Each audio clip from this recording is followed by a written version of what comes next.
যোৱাকালি বৰপেটাৰ পৰা 5গৰাকী জেহাদী আটক কৰিছে। এনে জেহাদী আৰু থাকিব পাৰে নেকি বা তেনেকুৱা অসম চৰকাৰৰ অসম পুলিচে এটা স্পেচিয়েল উইং এটা আমি গঠন কৰিছিলোঁ যে জেহাদী আৰু মৌলবাদীসকলৰ বিৰুদ্ধে থকা আমাৰ ইনফৰ্মেশ্যনবিলাকৰ ওপৰত কাম কৰিবৰ কাৰণে আৰু খুব ডাঙৰ মডিউল এটা অসম পুলিচে ধৰিব পাৰিছে আৰু আমাৰ এই দিশত আৰু বহুতখিনি কৰিবলগীয়া আছে। আমাৰ হাতত থকা ইনফৰ্মেশ্যন মতে আৰু কেইবাটাও মডিউল অসমত এক্টিভ হৈ আছে আৰু আমাৰ বিভিন্ন ধৰণৰ খবৰ বা বিভিন্ন ধৰণৰ ইনফৰ্মেশ্যনৰ চ'ৰ্চবিলাক আমি ডেভেলপ কৰিছোঁ আৰু অসম পুলিচে যিটো সাফল্য লাভ কৰিলে তাক মই এটা বৃহৎ সাফল্য বুলি কওঁ আৰু এই তেওঁলোকৰ জেৰাত যিবিলাক তথ্য পোহৰলৈ আহিছে সিয়ে ভৱিষ্যত অসমৰ কাৰণে এক অমংগলৰ সংকেত কঢ়িয়াই আনিছে। গতিকে আমি বহুতখিনি কাম কৰিব লাগিব আৰু আমি কৰিম। ছাৰ, ইউক্ৰেইনৰ পৰা যিখিনি অসমৰ ছাত্ৰ ছাত্ৰী আছে কিমান আছে আৰু আনিব? চাওক, ফিগাৰটো আমাৰ হাতত প্ৰাৰম্ভিকভাৱে 222গৰাকী ছাত্ৰ ছাত্ৰীয়ে আমাক যোগাযোগ কৰিছিল। আউট অফ 222 পৰৱৰ্তী সময়ত আমাৰ মাজত এনেকুৱা এটা সংখ্যা আহিলে যে এইটো 164, 222 নহয়। যি নহওক, এতিয়ালৈকে আমি ক্ল'জ টু 100 আমি ৰিচিভ কৰিছোঁ দিল্লীত। কিছুমানে ধৰক আমাক আহি ৰিপৰ্ট কৰাও নাই, দিল্লীত নামিছে হয়তো, অসম ভৱনে ৰিচিভ কৰাৰ আগতে তেওঁলোকে নিজৰ দিল্লীত কাৰোবাৰ ঘৰ আছে, কাৰোবাৰ মুম্বাইতে ঘৰ আছে। কিন্তু আমাৰ আটাইতকৈ সমস্যা হৈছে যিখিনি ছাত্ৰ ছাত্ৰী সুমিত আছে তেওঁলোকক উলিয়াই অনাটোৱে আটাইতকৈ সমস্যা হৈ আছে। আৰু যোৱাকালি ৰাতিও কেইবাগৰাকীও ছাত্ৰ ছাত্ৰী আহিছে। ভাৰত চৰকাৰৰ লগত, বিশেষকৈ বৈদেশিক পৰিক্ৰমা মন্ত্ৰী জয়শংকৰ ডাঙৰীয়াৰ লগত মই নিৰন্তৰ যোগাযোগত আছোঁ যে সুমিৰ পৰা থকা ছাত্ৰ ছাত্ৰীখিনিক উলিয়াই অনাৰ বাবে।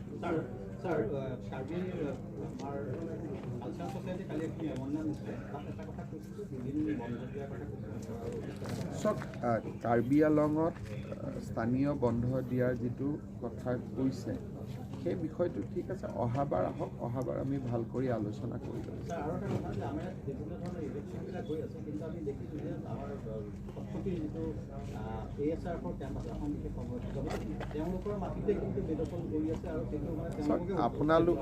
আপোনালোকে দেখিছে যে লাহৰীজানত আমি কিমান ডাঙৰ এটা উচ্ছেদ চলালোঁ।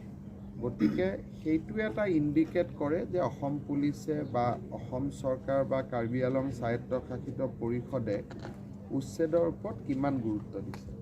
এতিয়া আপোনালোকে যদি মোক কয় যে ছাৰ অমুকতো আছে তমুকতো আছে, সেইটোতো ৰিয়েলিটি অফ লাইফ। সেইটোতো আগত তেনেকৈ উচ্ছেদ কৰি মানে মাটিত বহিব দিলে, এতিয়া লাহে লাহে আমি কৰি যাম। কিন্তু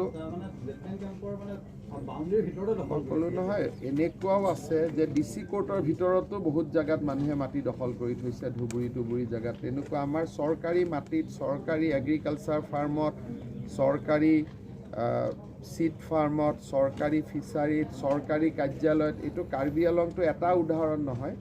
এনেকুৱা অসমত মিনিমাম 1-1.5 হাজাৰ উদাহৰণ হ'ব য'ত চৰকাৰী একেবাৰে ইম্পৰ্টেণ্ট কাৰ্যালয়ৰ মাটিয়ে দখল কৰি বহি আছে।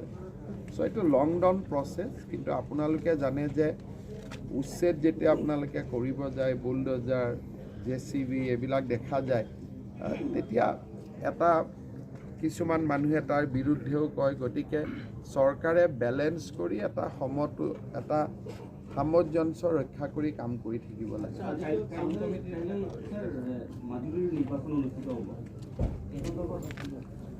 চব এতিয়া 48 ঘণ্টা সময় পাৰ হৈ গ'ল। গতিকে এতিয়া মই এটাই আবেদন কৰিব পাৰোঁ যে মানুহে আহি ভোট দিব লাগে। কোন দলক ভোট দিব লাগে, ৰিজাল্ট কি হ'ব, এতিয়া আজিৰ ইলেকশ্যনৰ সম্বন্ধটো মই ক'ব নোৱাৰোঁ, কাৰণ আমাৰ ভোটদান চলি আছে। অহাকালি যিহেতু মাজুলীত ভোটদান আছে, সেইকাৰণে মই এটাই মাত্ৰ অনুৰোধ কৰিব পাৰোঁ যে ৰাইজে যাতে আহি ভোটদান কৰে, গণতান্ত্ৰিক অধিকাৰ সাব্যস্ত কৰে। ছাৰ আৰু এটা কথা সুধো যে 7 দিন মাত্ৰ বিহু পাতিব লাগে বুলি কৈছে আপুনি, এইটো চাওক, যি কথা মই কোৱা নাই, মোৰ নামত এইবিলাক ভুৱা কথা প্ৰচাৰ কৰি থকাটো ভাল নহয়। আমি কৈছোঁ যে 7 দিনৰ ভিতৰত যি বিহু পাতিব তাক আমি 1.5 লাখ টকা কৰি দিম। তাৰপিছত 6 মাহলৈকেও বিহু পাতি থাকিলে মোৰ কি আপত্তি আছে? এইবিলাক শব্দটো মই ক'তো কোৱা নাই যে 7 দিনৰ ভিতৰত বিহু পাতিব লাগে। কোনোবাই যদি 365 দিনৰ 367 দিনো বিহু পাতে, মোৰ কিয়, মই কোন হয় আপত্তি কৰিবলগীয়া? মুখ্যমন্ত্ৰীৰ এইটো অধিকাৰে নাই। কাৰোবাক কোনোবাই কালচাৰেল শ্ব' পাতিব খুজিলে, কোনোবাই বিহু পাতিব খুজিলে বাধা দিয়াৰ কোনো অধিকাৰ মুখ্যমন্ত্ৰীৰ লিষ্টত নায়েই। খালি মুখ্যমন্ত্ৰী এইটোৱে কৈছে যে প্ৰথম 7 দিনত 1900 বিহু অসমত হয়, সেই 1900 বিহুক আমি 1.5 লাখ টকাকৈ সাহাৰ্য দিম। 8 দিনৰ দিনাও পাতক, 9 দিনৰ দিনাও পাতক, আৰু অসমখন ফূৰ্তিত থাকিলেতো আমি ভালেই পাওঁ, সদায় হৈ থাকিলেও ভাল পাওঁ। খালি মানুহৰ পৰা চান্দা নোতোলাকৈ পাতিব পাৰিলে ভাল। ছাৰ, কাৰ্বি আংলঙৰ যি বিদ্ৰোহী সংগঠন আছে 6টা, এই 6টা বিদ্ৰোহী সংগঠনক কিবা ৰাজনৈতিকভাৱে সংস্থাপিত কৰাৰ কথা বিদ্ৰোহী সংগঠনকতো ৰাজনৈতিকভাৱে কোনেও সংস্থাপিত নকৰে, তেনেকুৱাতো কোনো টাৰ্ম নাই। আলোচনাৰ মেজলৈ অহা এইটো তেনেকৈ এটা হ'ল যে পলিটিকেলি সংস্থাপন লাগিলে এইটো পলিটিকেল পাৰ্টিয়ে সিদ্ধান্ত ল'ব লাগিব। গতিকে বিজেপি, কংগ্ৰেছ, বিভিন্ন পলিটিকেল পাৰ্টি আছে, যোনে য'ত ভাল পায় তাত যোগদান কৰিব, তাৰ পৰা সিদ্ধান্ত হ'ব। কিন্তু সেইটো মুখ্যমন্ত্ৰী হিচাপে তাত মোৰ ক'বলগীয়া একো নাথাকে। নাই, যুৱ মহোৎসৱত খুব এটা ভাইব্ৰেণ্ট অনুষ্ঠান, আৰু অসমত আজি তাৰালাংচু যুৱ মহোৎসৱ প্ৰায় 50 বছৰত ভৰি দিব উপক্ৰম হৈছে, আৰু বহুতবিলাক ইনফ্ৰাষ্ট্ৰাকচাৰ ডেভেলপ হৈছে। গতিকে এইটো অকল আমি কাৰ্বি আংলং বুলি নহয়, এটা অসমৰ কেলেণ্ডাৰ ইভেণ্ট হিচাপে আমি প্ৰজেক্ট কৰিব পাৰোঁ। কাৰ্বি শান্তি চুক্তিটো এই বিষয়ে উল্লেখ আছে।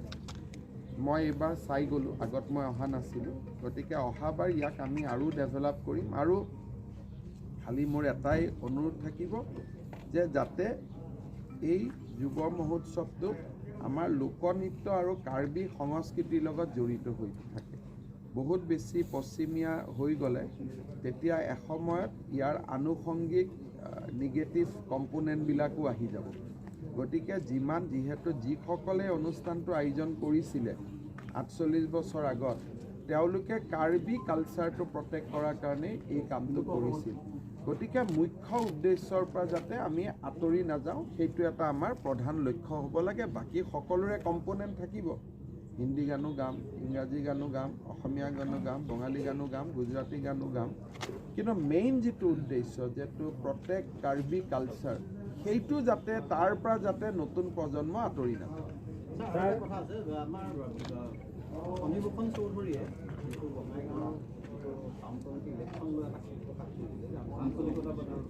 চাওক, আঞ্চলিকতাবাদ বুলি কোনো আদৰ্শ এটা নাই, হয় নহয়? অসমক ভাল পোৱা এটা আদৰ্শ আছে, আৰু অসমক ভাল পালে ভাৰতকো ভাল পাব লাগিব। গতিকে ৰিজনেলিজিম বুলি যদি কোনোবাই কয়, তেতিয়াহ'লে সকলোৱে লগত এটা শব্দ কয়, ৰিজনেলিজিম উইথ এ নেশ্যনেল আউট।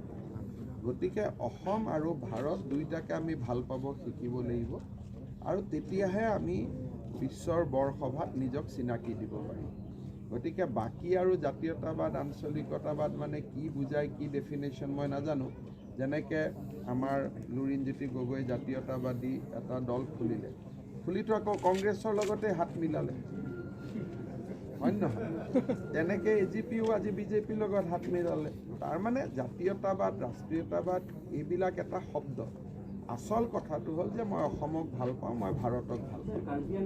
গতিকে অসমক ভাল পাবৰ কাৰণে যদি ফণীভূষণ চৌধুৰী ডাঙৰীয়াই কিবা বিকল্প ৰাস্তা চিন্তা কৰে, সেইটোতো মই বেয়া পাব নালাগে, মই ভালেই পাব লাগে। মুঠতে সকলোৰে অৱদানত অসমখন ধুনীয়া হ'ব। এপ্ৰিল মাহত ইলেকশ্যন ঘোষণা হ'ব, ডেটটোতো মই ক'ব নোৱাৰোঁ, কিন্তু এপ্ৰিলত ইলেকশ্যন ডিক্লেয়াৰ হ'ব। হয়তো 2 মে'টো হ'ব পাৰে ইলেকশ্যন, 7 মে'টো হ'ব পাৰে, 10 মে'টো হ'ব পাৰে, 28 এপ্ৰিলতো হ'ব পাৰে। ডেটটো ইলেকশ্যন কমিশ্যনে ডিক্লেয়াৰ কৰিব। স্যাৰ কাৰ্বি আংলঙত এতিয়া শান্তি হৈছে কিন্তু ৰাজ্যৰ মানে আনস্কিল সকলৰ সংস্থাপন বা এমপ্লয়মেণ্ট জেনেৰেশ্যন কিবা স্কিম আছেনে স্যাৰ? কাৰ্বি আংলঙত আটাইতকৈ ডাঙৰ এমপ্লয়মেণ্ট হ'ব থ্ৰু টুৰিজিম। আমি বছৰত প্ৰায় 600 crores কাৰ্বি আংলং কাউন্সিলে পায় বিভিন্ন স্কিমত।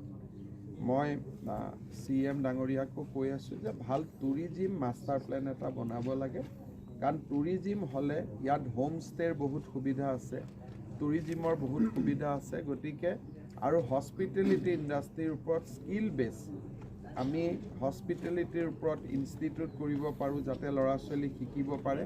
খালি কাৰ্বি আংলঙৰ ল'ৰা ছোৱালীৰ এটা ডাঙৰ সমস্যা আছে যে তেওঁলোক ওলাই যাব নোখোজে।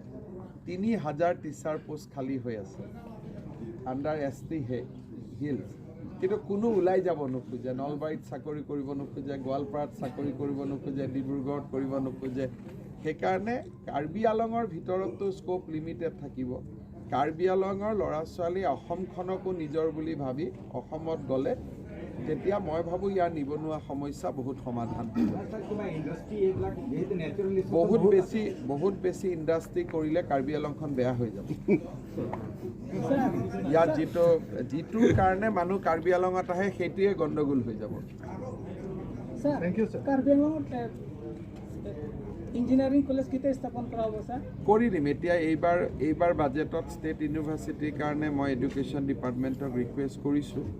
আমাৰ মেডিকেল হৈ গ'ল, কেঞ্চাৰ হৈ গ'ল, পলিটেকনিকতো ছাবজেক্ট বঢ়াব লাগে, ইঞ্জিনিয়াৰিং হ'ব লাগে, মেডিকেল হ'ব লাগে। ৰাজ্যটো যিমান নাই সিমান কাৰ্বি আংলঙত হৈ আছে। আপোনালোকে যদি কম্পেয়াৰ কৰে তেতিয়াহ'লে নাগালেণ্ড, মেঘালয়, মিজোৰাম, ছিকিম এইবিলাকত যিমান অনুষ্ঠান নাই এতিয়াতো কাৰ্বি আংলঙত হৈ আছে। Karbi Anglong is becoming A super state, not only autonomous state তাৰো ওপৰত গৈ Karbi Anglong is becoming A super state নাও। আৰ্টিকেল 244 এৰ বিষয়ে কিবা নহয়, it has become a super state নাও। Thank you, sir.